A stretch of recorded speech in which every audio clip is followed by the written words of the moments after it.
आज माझ्या दृष्टीने अत्यंत आनंदाचा क्षण आहे की कराड बस स्थानकास महाराष्ट्र शासनाच्या वतीनं 5 नवीन बसेस देण्यात आलेल्या आहेत।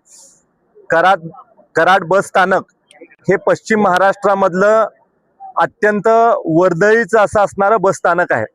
दिवसा साधारण 25 ते 30 हजार प्रवासी हे कराड बस स्थानकावर येतात।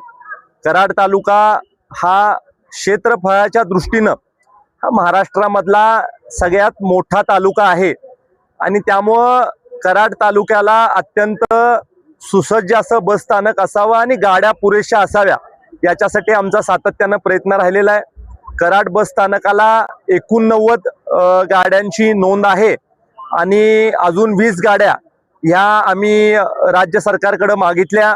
आदरणीय मंत्री महोदय प्रतापजी सरनाईक साहेबांना आम्ही तशी विनंती केली।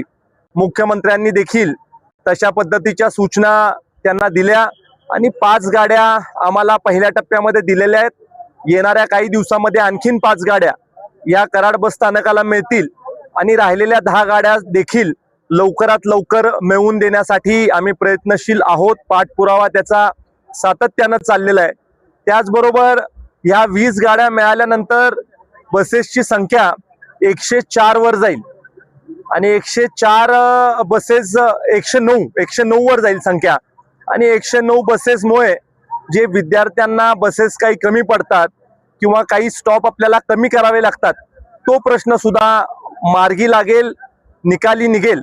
एकेकाळी आमचे स्वर्गीय आजोबा यशवंतरावजी मोहिते साहेबांचं धोरण होतं की गाव तिथं एसटी आणि आज देखील मला आनंद होतोय की लोकप्रतिनिधी म्हणून मला त्यांच्या धोरणानुसार काम करायची संधी मिळाली आणि त्यामुळं गाव तिथं एसटी तर आहेच पण जास्तीत जास्त लोकांचं कव्हरेज हे एसटीच्या माध्यमातून व्हावं याच्यासाठीचा आमचा प्रयत्न आहे। आपण जर का बघितलं तर अत्यंत चांगल्या प्रकारच्या गाड्या, अत्यंत चांगल्या प्रकारची बसण्याची व्यवस्था महाराष्ट्र शासनाच्या माध्यमातून निश्चित केलेल्या सगळ्या एसट्यांमध्ये आपल्याला बघायला मिळते।